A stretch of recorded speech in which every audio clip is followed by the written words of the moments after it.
What is going on, YouTube family? Gabriel say, aka The Truth, back with another Teach Me Tuesday. That's what's up. So I'm not sure if you guys remember from a few weeks ago I said that I wanted to bring you this particular video. I had a special guest and because of technical difficulties I wasn't able to present it to you. Well, it is here now. He is here. I call him the Keto King, aka Logan Delgado, aka GoodyBeats. We had a little chat. So if you do like this video, don't forget to hit the like button, smash the thing, yeah? And let's get on with the show.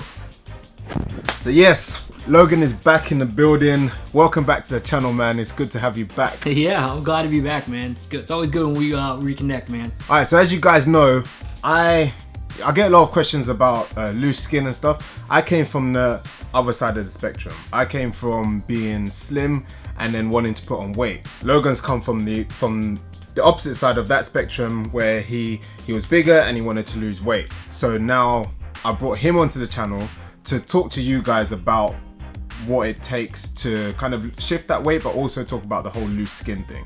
So we'll kick off with the first question, which actually let's hear your story first. Let's hear your story about why you wanted to lose the weight, how you got started, and then yeah, we'll take it from there. Yeah, so my name is Logan Delgado, guys. I have a channel called GoodyBeats, and I lost a total of 70 pounds over the course of about 2 years.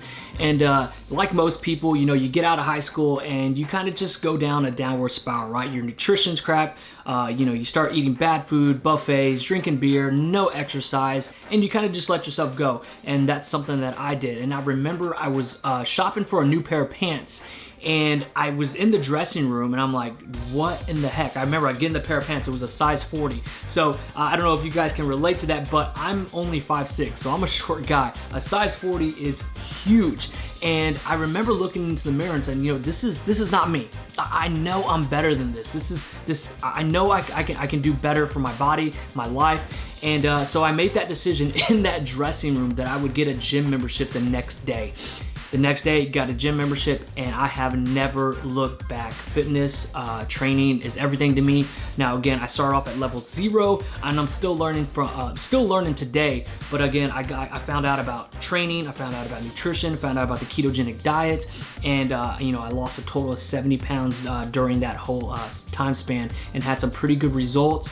Shared my story on YouTube, shared my story on Instagram, and just motivated and inspired a lot of people, which, you know, means the most to me, obviously.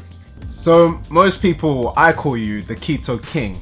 Well, what was your heaviest weight when you started out? You said like what size you were, but what was your heaviest weight? Yeah, so my heaviest weight was 225 pounds, which, you know, for most people are like, oh, 225, that's not really a lot, but I'm telling you guys, for me being as short as I am, it's a lot. It's a lot of weight. And I'm sure, Gabriel, you probably, I'll send you some pictures you can put so they can kind of see, you know, how 225 looks.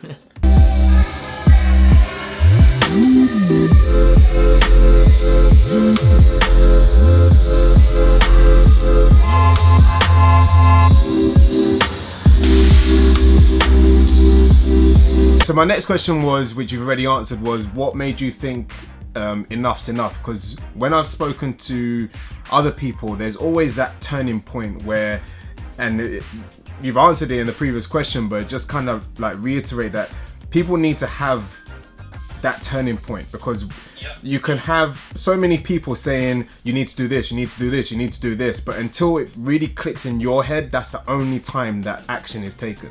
Absolutely. You have to find your why. You have to find your why. You cannot find someone else's why. You know, so many people can tell you, hey, you need to work out. Hey, you need to try this diet. You need to do this. You need to do that. None of it's going to work until you make the decision. You have to find your why. What is your why? What motivates you? What's going to inspire you? Is it, you know, hey, I want to get in better shape so I can play with my kids. Hey, I want to get in better shape so I can, you know, do stuff with my wife and go hiking and do all the things that we used to do when we were younger. You know, you just need to find your why. I do have an interesting story on my why. You know, it wasn't just like, hey, I know I'm better than this. Yes, it was that, but it was a combination of things.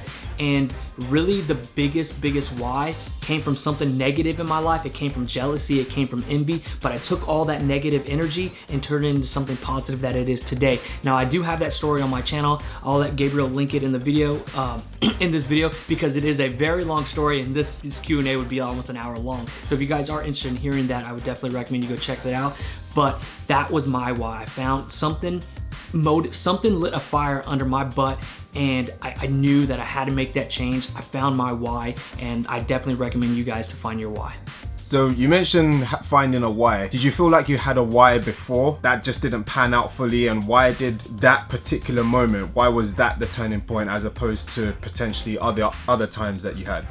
Yeah, no, man, Gabriel, I didn't even know I was overweight. You gotta understand, all this happens over years, right? So, you know, 21, 22, 23, 24, 25, 26 finally hit that breaking point. Like I said, it wasn't until this picture came up on Facebook, you know, back then when Facebook would tell you, hey, you should probably be friends with this guy. And this picture came up and I said, wow, look at this guy. Like, wow, he looks amazing. And I'm like, look at me, look at him, look at me. And I said, oh man, no, I can't allow this. I gotta look better than this guy. So that goes back to that story, that jealousy, that envy. But again, I turned that negative into something positive. If I ever see that guy, I gotta shake his hand and say, thank you, you've changed my life. So I didn't have a why. I had no motivation. I mean, I was just living a typical American life. You know, we got endless choices of foods here, and just living, just no exercise, had no care in the world, didn't even know what if you would have told me what macros were, I said, is that Spanish? Like, I don't know. I have no idea what macros are. If you push, pull legs, what is that? Is that like, you know, is that type of meat? Like, I have no idea what training was. And I learned it, you know, as you get into the gym, as you watch YouTube, as you know, do some research. So no, I had no why, level zero, no interest to do anything until I saw a picture on Instagram, and that same day I'm shopping for a pair of pants. So it was like a perfect storm type of thing that got me to change my life. Okay, cool. So how long did it take you to lose the weight? Yeah, so it took me about 1.5 to 2 years to finally reach that like ultimate, like, wow, like I am very proud of myself. And again, you're gonna go through plateaus, right? I went through plateaus. I didn't just wake up one day, go to the gym and say, hey, I'm gonna do the ketogenic diet. That's not how it worked for me. I got into the gym, learned how to work out, learned how to eat right, you know, cutting out all the beer that I was drinking, cutting out all the fast food that I was eating, cutting out all the sugar that I was eating. Lost weight, hit a plateau. Okay, what's next? Hey, my friend said, you should probably do this diet. Had no idea what it was. I just read the piece of paper. He said, eat this, eat that, eat that. Okay, bang, did it. Got super shredded, lost an additional 30 pounds. And he said, hey, by the way, you're doing a diet called the ketogenic diet. Ketogenic diet, what the heck is that? I'd never heard of it. And made a video about it on YouTube one day, boom, exploded. And a lot of my videos now are about the ketogenic diet. But you know, hey, you're gonna hit plateaus. I hit plateaus. And so, like I said, over the year, over the span of 1.5 to 2 years, I hit a total of 70 pounds, lost a total of 70 pounds. So what were there any like struggles along the way? You mentioned plateaus, but were there any points that you just felt like, I want to give up, I can't be bothered with this? And then how did you overcome those kind of hurdles? Yeah, so it's funny thing is, I go back, you know, I talked about that picture. So I actually screenshotted that picture and made it my wallpaper on my my iPhone. I know you guys are like, this guy is crazy. So anytime, you know, I would have to wake up in the morning to go work out before work. Anytime, you know, I just wanted to go home. Like after work, you had a long day, you just want to go home. You don't want to go to the gym. I would look at my phone, look at that picture, and it would motivate me. So again, you just have to find what motivates you, whatever it is, look at it. Put that picture, put that saying, put whatever motivates you, put it on that bathroom mirror so you look at it every single day. Anytime you need motivation, just to remind you why you're doing what you're doing. So yes, I had those times. I did not want to go to the gym, but looked at that picture, it remotivated me. I knew what I wanted to do. I knew why I wanted to do it, and it would just make me go to the gym and work that much harder. Made a video on it on how to regain your motivation when during weight loss and stuff, and I don't think people really it got a lot of really good views and stuff, and a lot of good positive feedback. But then there were some people saying, oh, but you don't know what it's like. And it's probably because I give advice to my sister who wants to lose weight and stuff. She's not like massive or whatever, but she wants to lose weight. And something that she did was put her own picture, like after she had lost some weight, she put her own picture of how she looked before that she didn't like, so, by her mirror. So that's the first thing that she sees all the time, and she says that worked wonders. Yeah. I mean, and everybody's motivation is different, right? And you're right. I don't know how it is to live in your shoes. You don't know how it is to live in my shoes. None of us know, right? So you gotta find what motivates you. Don't find like, well, my friend did this, so I'm gonna do that. Maybe it work. Maybe it might work. Maybe it won't. You need to find what motivates you. What truly makes you get up in the morning and want to better yourself. Why? Why is it? Ask yourself. Go look in the mirror and be like, yo, Logan, why are you doing this? And whatever the first thing you think of, whatever the first thing that comes to mind, then that's it. So find what motivates you. And like I said, there's all types of things that people do, but like I said, you have to do that research. You have to dig deep inside and find that fire that's gonna light your spirit, your soul, your motivation to get up and keep doing it every single day. And and Gabriel may have talked about this before. Going to the gym, that is the easy part, guys. That is the absolute easy part. Going into the gym, lifting weights for an hour, that's easy. It's the other 23 hours outside the gym when you're with your friends and they all want to go to a pub and they all want to go eat pizza, they all want to go eat chili cheese fries. What are you gonna say? You can either make the decision and be like, yeah, okay, let's do it. And then you're just spinning your tires and you're losing your progress, right? Or you can say, you know what? I am gonna go with you guys, but I'm gonna eat this instead. You know what? I'm not gonna have that beer. I'm gonna drink this water with tea or something, or, just making smart choices every single day throughout the day. That's the hard part. And you need to get to that point where it becomes so easy to you to make those decisions that it's almost a lifestyle now. You're no longer dieting. You're no longer doing this. It's just the way you eat, and it becomes a lifestyle. And once you get to that point, it's so much easier to maintain. Guys, if you weren't making notes at that particular point, that was freaking gold. Just the thing of not saying no to going out places. I know so many people, they try to lose weight, or they're like, whatever goal they're on, it could be putting on weight, but they're like, oh no, I can't go to that because of my diet and stuff. Oh, I can't go to that because of this. You can go to it. You're not looking to step on stage. That's a completely different ball game. You're just looking to lose weight. So you need to figure out a way for this to be part of your life. Just like Logan said, if you didn't make notes, I'ma slap you. How much did you weigh at your lowest then? At my lowest, I got down to 152, I believe, was the lowest I've ever saw my weight get down, 152. And it wasn't stage weight. I mean, I never competed, but I trained those last couple of weeks as if I was gonna step on stage. So yeah, 152 was the lowest I've ever got down to. So you guys have heard Logan's story and got a lot of very good tips, some golden nuggets right there. So the main kind of topic for this video was about loose skin. I don't know what your kind of like experience with loose skin has been. Just wanted to hear your feedback on, people that you may have seen that have had loose skin, if you've had it, how to avoid it, and how subscribers and anyone else watching this can avoid loose skin on weight loss. Yeah, so that is one of the biggest questions I do get asked a lot, is loose skin. Hey Logan, did you ever have loose skin after you lost all that weight? And I didn't have loose skin. I think maybe the reason why is maybe because I was a shorter frame and it didn't get too out of control. But I do remember before I made that decision, I started getting marks around my stomach, and those are stretch marks. So I do have a lot of stretch marks. I didn't have loose skin, but I got stretch marks on my arms. I'm not sure if you guys can see that. I have them on my side, I have them on my legs. But like I tell anybody else, if you have loose skin, that is not something to be ashamed of. That is something to be proud of. Those are your battle scars. That is your story. That is telling everybody, look, I have battled through whatever I went through, and you should be proud of them, not be ashamed of them. Please never be ashamed of loose skin. That like I said, that is something that you should be proud of. And for me, anybody who's maybe, because I've heard it before and it makes no sense to me, right? Listen to me what I'm about to tell you. I've heard people tell me, I do not want to lose weight because I'm so scared I'm gonna have loose skin. And I just want to tell them, what are you doing? What do you mean you're that scared to better your life?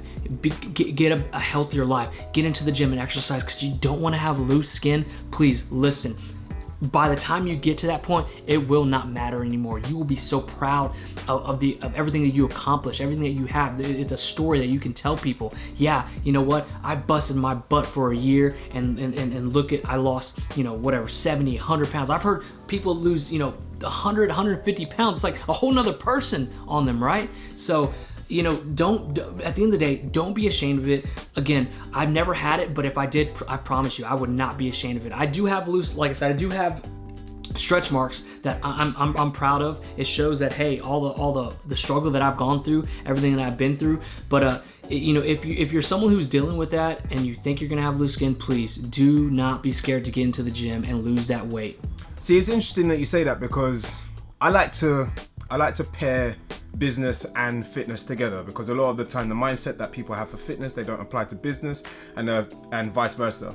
And something that Gary Vee said is a lot of the times we don't do things because of what we think other people are going to think when we do it.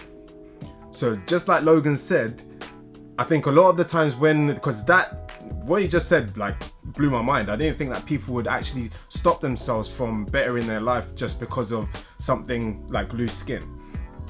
But you know, we are very cosmetic conscious, and that's because of the image that we want to put out to other people. So I think, like Logan said, don't let that cloud your judgment, and make sure that you're doing it for the right reasons. You're doing it for you, and it doesn't stop you from doing what you need to do. But yeah, that was a really interesting talk. Any final words from you, Logan, to everyone out there? Any final words on like weight loss, also where to find you on social media and all of that good stuff? Yeah, so you guys can find me on all forms of social media, on YouTube, Instagram, Snapchat, Twitter, Facebook. Everything is GoodyBeats. And my biggest tip I want to give you guys, if you guys do know me or don't know me, you're gonna like, yo, that's the keto guy. Yes, you're half right, but what's more important is I want to tell you guys, any diet will work. I don't care if you do keto, I don't care if you do vegan, I don't care if it fits your macros, paleo, carnivore, it doesn't matter. The most important thing is to find a diet that works best for you, your lifestyle, okay? Just because your friend Joe Schmo is doing this diet, he had amazing results, doesn't mean it's gonna work for you. But that's not wrong, right? There's nothing wrong with that. Find what diet that fits your lifestyle. Once you find a diet that fits your lifestyle, it'll make it that much easier for you to maintain it. Because if you're doing a diet that doesn't work, you're not gonna maintain it, you're gonna be miserable, and then you're gonna set yourself back even further. So find a diet that works for you. Get into the gym, exercise. Remember, this is just a diet. This is just, you know, this isn't your life. This isn't a religion. This isn't, you know, life or death. Find what works best for you. Keep at it. Don't give up. Don't listen to what anybody says. Don't listen to what anybody thinks. You do you. Do what makes you happy, and I promise you, you will succeed not only in your weight loss journey, your fitness journey, but in life. So that's my biggest thing I want to tell people. A lot of people think that I only promote people who do keto or only believe in the ketogenic diet. No, it's done amazing things for my life. It's done amazing things for me, but I understand that it's not the end all be all. Anything will work as long as it can fit your lifestyle, and you can maintain it. Nice. You heard it from the guy himself. I've been friends with Logan for a number of years now, and I vouch for his content. I vouch for what he believes in. Be sure to check out his channel. I'm going to leave all the links in the description. But Logan, once again, thank you for being on my channel once again. Appreciate it, man. But that is it. Hope you enjoyed this video. This week's Transformation Tuesday of the week goes to... And on that note, if you did enjoy this video and you want to see more videos like this where I bring special guests on, don't forget to hit the like button, smash the ting, yeah, and we'll get it done, because that's what we do. But until next time, don't forget to hit the subscribe button, don't forget to hit the notification bell. We'll catch you on the next one. Peace. Whipping excursion. I gotta pick up that person. In the trap, whipping that working. You're not a gangster, you're just an internet version.